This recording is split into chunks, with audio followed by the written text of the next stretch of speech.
चाहत न होती कुछ भी न होता। हेलो दोस्तों, आप सभी का स्वागत है आपके अपने YouTube चैनल मैथ मस्ती पर।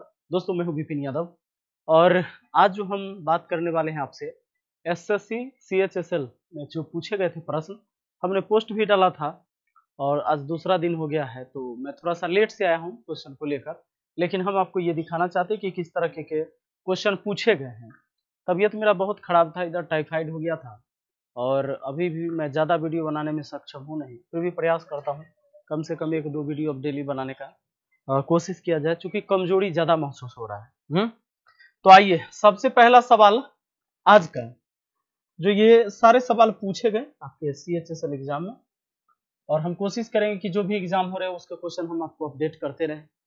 सवाल था मैथ का, कहता है किसी वस्तु का क्रयमूल्य उस वस्तु के विक्रय मूल्य का 40% है, तो विक्रय मूल्य क्रय मूल्य का कितना प्रतिशत है? सवाल का कहना यह है किसी वस्तु का क्रय मूल्य जो है ना, ये CP जो है ना, SP का 40% है, SP का 40% है। अगर SP 100 रहा होगा तो SP का 40% CP है, यानी क्रय मूल्य है। 40% मतलब 40। अब सवाल ये कहता है तो विक्रय मूल्य क्रय मूल्य का कितना प्रतिशत है? ये विक्रय मूल्य जो है ना, क्रय मूल्य का कितना प्रतिशत है? तो भैया जिसके बारे में पूछा जाए ना उसको ऊपर में लिखिए और जिसके रिस्पेक्ट में पूछा जाए उसे नीचे लिखिए। सवाल कहता है विक्रय मूल्य क्रय मूल्य का कितना प्रतिशत? विक्रय मूल्य जो है विक्रय मूल्य, तो विक्रय मूल्य को ऊपर में लिखिए, क्रय मूल्य के रिस्पेक्ट में कहा है और प्रतिशत में लाना है तो 100% से गुना कर दीजिए। और सीधा कहता विक्रय मूल्य क्रय मूल्य का कितना भाग है, तो इस 100 से नहीं गुना करते, बस इसी को काट कूट कर देते, हो जाता है आंसर। लेकिन यहाँ प्रतिशत पूछा इसलिए 100% से गुना करना पड़ेगा। 0 से 0 कट गया भैया, 4 से इसको काट सकते हो 25 बार में, और 25 दहाई 250%। मतलब क्या कि ये जो विक्रय मूल्य है ना, क्रय मूल्य का कितना है? 250%। अगला सवाल पर आ जाइए, जरा गौर करिएगा। नेक्स्ट क्वेश्चन देखिए, दूसरा सवाल यह है, कहता है कि दो आदमी किसी काम को 80 एवं 96 दिन में करते हैं, तीसरा आदमी की मदद से पूरा काम 30 दिन में समाप्त हो जाता है, तो बताएं कि तीसरा आदमी अकेले पूरे काम को कितने दिन में समाप्त कर देगा? सवाल है कि पहला आदमी एक काम 80 दिन में कर सकता है, जबकि उसी काम को दूसरा आदमी 96 दिन में कर सकता है। अब सवाल यह कहता है कि तीसरे आदमी के मदद से समूचा काम 30 दिन में समाप्त हो गया है। अब तीसरा आदमी का दिन हमको पता नहीं है, जैसे इस दोनों आदमी का जो दिन हमको पता है, उस तरीके से तीसरा आदमी को पूरा काम करने में कितना दिन लगेगा ये हमको पता ही नहीं है। सुनिएगा एक बात, लेकिन एक बात हमको पता है कि समूचा काम 30 दिन में समाप्त हो गया है ना? तो एक काम करिए ना, 30 दिन में देख लीजिए कि इन दोनों ने कितना किया होगा, और बाकी जो शेष बचा होगा वो तीसरा आदमी ही किया होगा 30 दिन में। अब देखिए, एक दिन का अगर भाग निकालना है दो आदमी का, तो A + B बट्टा AB भाग लगता है, ठीक है, ये फॉर्मूला हुआ। दो आदमी के एक दिन का भाग निकालने का ये फॉर्मूला है। अगर दो आदमी मिलकर कितना दिन में करेगा ये पूछे, इसको उलट दीजिए। लेकिन भाग निकालना हो तो बस A + B माने 80 + 96 बट्टा में 80 गुना 96। एक दिन का भाग हुआ दो आदमी का, इस दो आदमी से 30 दिन का भाग निकालेंगे हम 30 से गुना करके। सुनिएगा, यानी पहला आदमी और दूसरा आदमी ये दोनों मिलकर कितना करेगा ये देखिए जरा। थोड़ा सा यहाँ 96 कम दिख रहा है क्या? 80 और 96 जोड़ दीजिए, क्या 176, क्या 6 9 8 17, ठीक है 176 बट्टा में, ठीक है ये 80 गुना 96 और गुना ये 30, ठीक है। अब काटते हैं, 0 से 0 काट दिए, 3 से काट दिए 32 तिहाई 96, 8 से काट दिया 8 दूना 16, फिर 8 दूना 16, 22 के आधा 11, 32 के आधा 16, मतलब कि 11/16 भाग काम हो चुका है। तो 11/16 भाग काम हो चुका, तो बचा कितना? इन दोनों के करने के बाद काम बचा 16 में से 11 घटाइए, 26 से गया 5, 5/16 भाग काम बचा है। दोस्तों ये जो 5/16 भाग काम बचा है, इसी काम को करता है तीसरा आदमी 30 दिन में। नहीं, ये 5/16 भाग काम को कर लेता होगा तीसरा आदमी कितने दिन में? 30 दिन में। तो तीसरा आदमी का दिन हो गया। ठीक है, आ जाइए, आप इधर रहो भाई। चलो, 5 6 के 30, 16 6 के 96, यानी तीसरा आदमी को लगेगा 16 6 के 96 दिन अकेला काम करने में। जैसे दूसरा आदमी को लग रहा था 96 दिन, तीसरा आदमी को भी लग रहा है कितने दिन? 96 दिन उसी काम को करने में।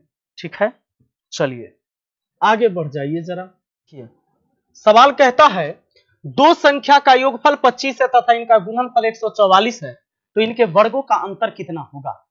दो संख्या में मान लेते हैं हम, एक संख्या ए दूसरा संख्या बी। दो संख्या का योगफल 25 है और फिर इनका गुणनफल दिया है, इनका गुणनफल दिया है 144। तो पूछता है इनके वर्गों का अंतर, वर्गों का अंतर, वर्ग कर दिए और अंतर कर दिए, क्या होगा, है ना। अब जरा ध्यान देना, a प्लस बी का मान आपको पता है कितना? 25, लेकिन a माइनस बी का मान आपको नहीं पता है। एक काम करिए, a प्लस बी का मान पता है, a इंटू बी का मान पता है। अगर आप a माइनस बी का होल स्क्वायर लिखते हैं तो इसमें क्या क्या आता है? a square plus b square minus 2ab। ऐसा हम करें कि a प्लस बी के होल स्क्वायर लिख के और इसमें माइनस 4ab कर दे, तो जो इसमें आएगा वही इसमें भी आ जाएगा। कैसे?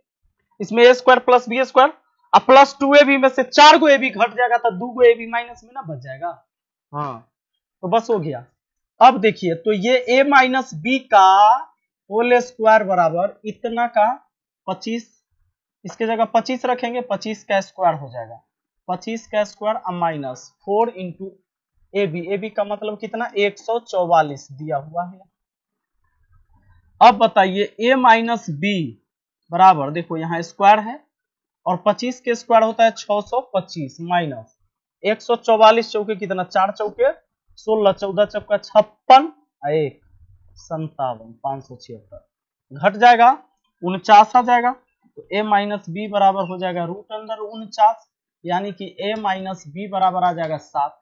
आपको यहाँ केवल a माइनस बी का ही मान तो चाहिए, 7 रख दीजिए। 25 सत्ते कितना? 175, नहीं 5 सत्ते 35, 7 दूना 14, 3 17, 175 आपका आंसर हो जाएगा। चलिए आगे बढ़ते हैं, नेक्स्ट क्वेश्चन आते हैं जरा। देखिए एक सवाल है आपका, ये चौथा सवाल आपका ये है कि x प्लस 1/2x, तो 8x³ है प्लस 1/x³, इसका मान क्या होगा? ये है आपका सवाल। इस सवाल को आप बना सकते हैं, अगर अलजेब्रा आप पढ़े हैं तो निश्चित आपके पास इतनी क्षमता होगी सवाल को बनाने के लिए। ध्यान दीजिएगा, देखिए यहां 2 रहता तक क्यों होने पर 2 का क्यों 8 होता, और यहां से 2 हट जाता तब x³ होता। नहीं, एक काम करिए, अच्छा इसके बराबर दिया हुआ है 2, ये भी देख लीजिए, इसके बराबर क्या दिया हुआ है? 2 दिया हुआ है। अब देखिए, तो क्यों ना इधर भी 2 से और उधर भी 2 से गुना कर दे, क्योंकि यहाँ 2 हो जाएगा, तो इस पूरे को 2 से इधर गुना कर देते हैं, 2 से बराबर के उधर भी गुना करना होगा, इधर मान अलग निकालना है। अब बताइए, ये गुना होगा तो 2x प्लस इस 2 से जब इसको गुना करोगे तो ये 2 तो ऊपर जाएगा, तो 2 से 2 कट जाएगा, 1/x बचेगा, बराबर कितना बचेगा? 2 दूना 4। दोस्तों अगर आपको 2x प्लस 1/x बराबर 4 है, इसी का क्यों करोगे तो ये वाला आएगा। इसका मान निकालना है तो सिंपल काम आपको क्या करना है, अलजेब्रा में हमने पढ़ा है, इस 4 का क्यों करना है और 4 में 3 से गुना करना है। ध्यान रहे यहाँ प्लस है तो माइनस कर दीजिए बस। 4 का क्यों 64, 64 में से 12 चला गया तो कितना आंसर आया आपका? 52। ये हो गया आपका आंसर 52। ठीक है, चलिए अगला सवाल पर आ जाइए जरा। ये देखिए सवाल आपका है कि रूट अंडर 1 माइनस साइन ए बट्टा में है 1 प्लस साइन ए का मान। ट्रिग्नोमेट्री में हमने पढ़ा रखा है, ट्रिगो का वीडियो भी बनाए हुए हैं, तो आप जाकर देख सकते हैं, ऐसे सवाल भी हम करा चुके हैं। इसमें होता है परमीयकरण करना, मतलब नीचे वाला के चिन्ह को बदलकर ऊपर नीचे गुना करना। तो गुना करिएगा तो क्या होगा, इसके चिन्ह को बदल के ऊपर भी या नीचे भी गुना करिएगा तो ऊपर हो जाएगा ऐसा ऐसा 2 बार, या यूं कहिए जैसे घातांक करने में पढ़ाए थे कि नीचे से ऊपर जाए बीच का साइन चेंज, नीचे में दोनों के वर्गों का अंतर, जैसा ऊपर वैसा ही नीचे रहे। नीचे से ऊपर भेजिए, बीच का साइन चेंज कर लीजिए तो 1 माइनस साइन ए 2 बार हो जाएगा, तो क्यों ना स्क्वायर कर देते हैं। नीचे में वर्गों का अंतर, तो 1 का वर्ग 1 होगा माइनस, चलो 1 का वर्ग और साइन स्क्वायर ए लिखा जाएगा, दोनों के वर्गों का अंतर। अब देखिए ऊपर में आ जाएगा 1 माइनस साइन ए, एक बार आ जाएगा क्योंकि ऊपर में 2 बार है रूट के अंदर।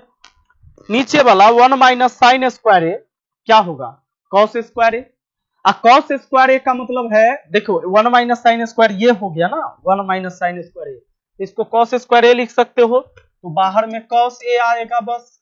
अब कॉस ए दोनों के बट्टा में है, यानी 1 बट्टा कॉस ए है और साइन ए बट्टा कॉस ए है। 1 बट्टा कॉस ए क्या होगा, सेक ए हो जाएगा माइनस साइन ए बट्टा कॉस ए टैन ए हो जाएगा, टैन। ये आपके इस सवाल का जवाब हो गया, तो जो आपका ऑप्शन रहा होगा उसमें आपने मारा होगा। ठीक है, देखिए नेक्स्ट क्वेश्चन आपका, ए बी से 50/7% ज्यादा है तो बी ए से कितना प्रतिशत कम है। सवाल कहता है कि ए जो है ना बी से 50/7% ज्यादा है।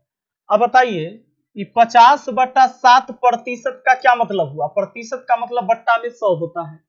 अब ये 50 दूना 100 मतलब 1/14, 1/14 हुआ 50/7% का मान, लेकिन ज्यादा बोला है तो जोड़ दीजिए 15/14 लिख लीजिए।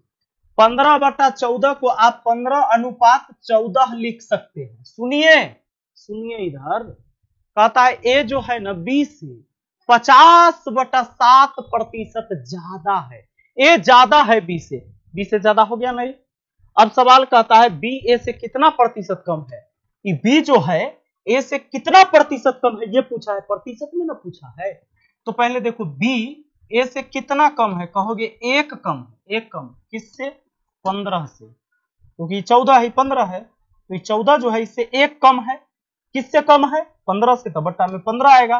प्रतिशत के लिए 100% से गुना, 5 से काटेंगे 3 बार में, 5 से काटेंगे 20 बार में, अब 20 से कम 20, 20/3, 20/3 यानी 6.23% है ना, कम है 6.23% कम होगा बी ए से। नेक्स्ट क्वेश्चन पर आइए, देखिए दोस्तों सवाल क्या कहता है, 120 लीटर पानी और दूध का अनुपात 1:2 है।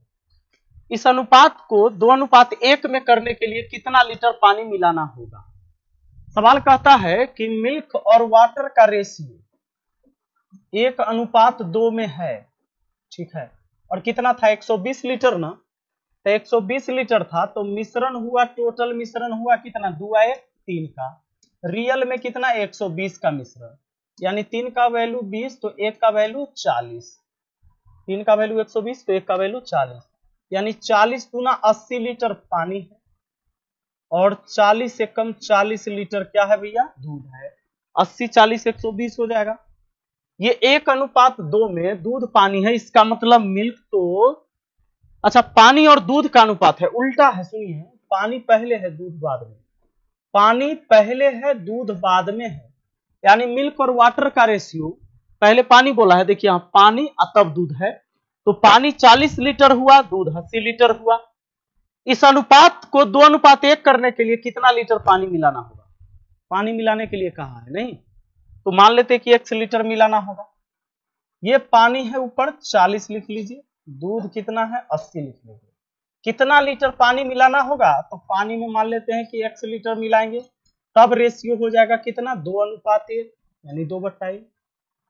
अब क्रॉस गुना तो ये तो रहा 40 प्लस x ही, अब बराबर ये उधर चल जाएगा, 80 दूना कितना 160, 40 उधर जाके घटेगा तो कितना आ जाएगा 120, है ना,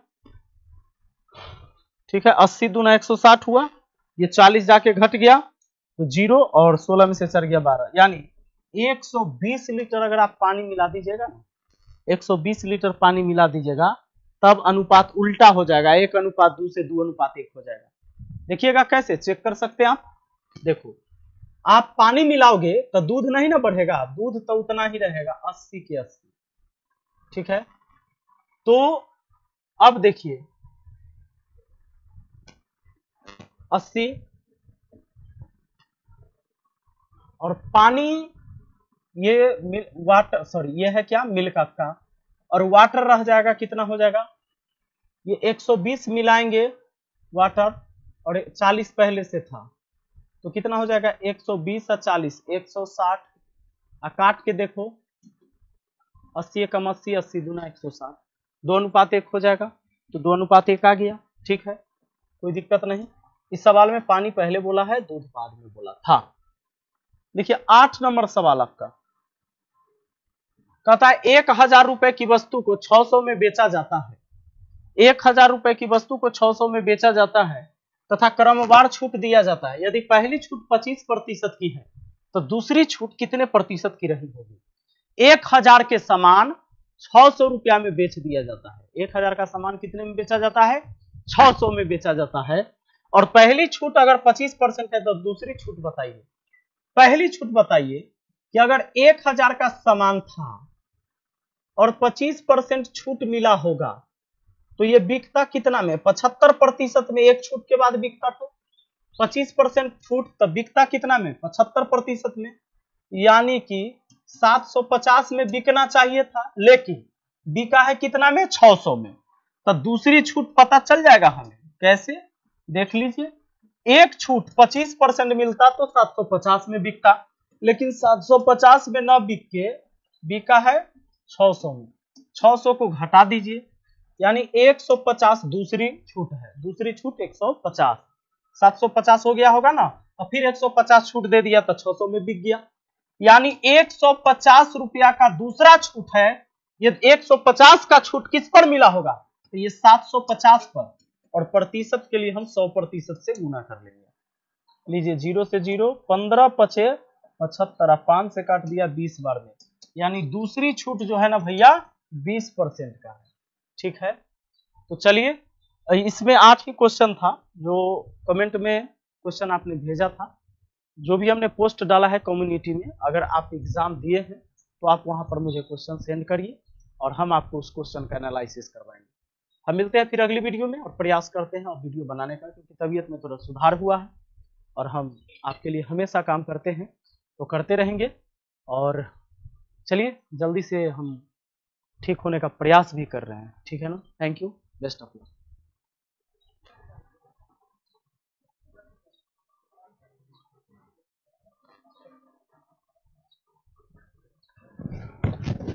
माउस काम करते ना, देखिए वहाँ कथी लिखे छै, कथी लिखे छै?